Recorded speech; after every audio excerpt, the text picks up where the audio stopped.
వర్తమాన ఎక్స్ప్రెస్కి స్వాగతం. నేను మీ బండారు సురేష్. ఈరోజు వార్తల్లో ప్రధాన అంశాలు. 4వ టెస్టులో భారత్ ఓటమి. ఆస్ట్రేలియాతో జరిగిన 4వ టెస్టులో భారత్ ఓటమి పాలైంది. 340 పరుగుల లక్ష్యంతో రెండో ఇన్నింగ్స్లో బరిలోకి దిగిన భారత్ 155 పరుగులకే ఆలౌట్ అయ్యింది. మన్మోహన్కు భారత్ రత్న ఇవ్వాలి సీఎం రేవంత్ రెడ్డి.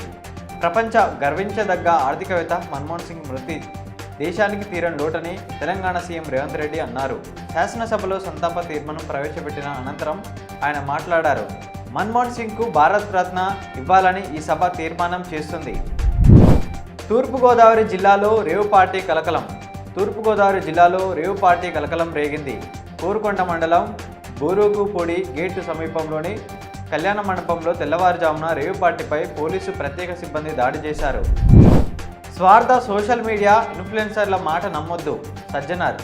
బెట్టింగ్ యాప్ల ఎంతోమంది ప్రాణాలను బలి తీసుకుంటున్నాయని టీజీఆర్టీసీ ఎండీ ఐపీఎస్ అధికారి వీసీ సజ్జనర్ అన్నారు.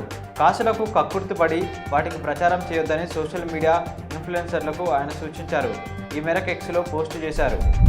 రైతు భరోసా సొమ్ము ఇచ్చి తీరుతాం. ఎన్నికల ముందు ఇచ్చిన హామీ మేరకు రైతు భరోసా సొమ్మును రైతులకు ఇచ్చి తీరుతామని డిప్యూటీ సీఎం బట్టి విక్రమార్క తెలిపారు.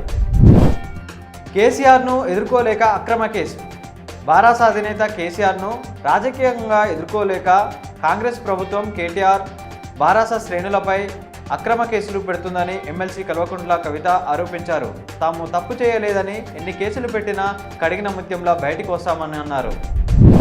ఇక విజయానే వాడాలి.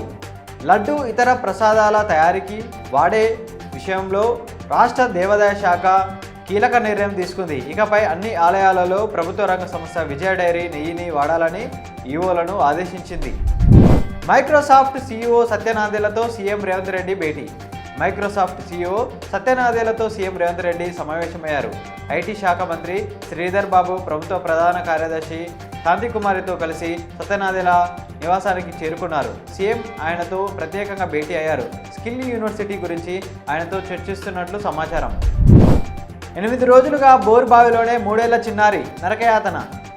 బోరుబావిలో పడిన 3 ఏళ్ల చిన్నారి రక్షించేందుకు సహాయక బృందం 8 రోజులుగా శ్రమిస్తూనే ఉంది. నేడు ఆ చిన్నారికి బయటకు తీసుకొచ్చే అవకాశాలు ఉన్నాయి.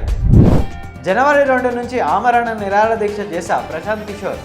పాట్నాలో బీపీఎస్సీ అభ్యర్థులపై జరిగిన లాఠీచార్జీ రాజకీయ వ్యూహకర్త జన్ సూరజ్ నేత ప్రశాంత్ కిషోర్ ఖండించారు. ఇంతతో ఈ వార్తలు సమాప్తం. మరిన్ని అప్డేట్ వార్తల కోసం మన ఛానల్ని సబ్స్క్రైబ్ చేసుకోండి.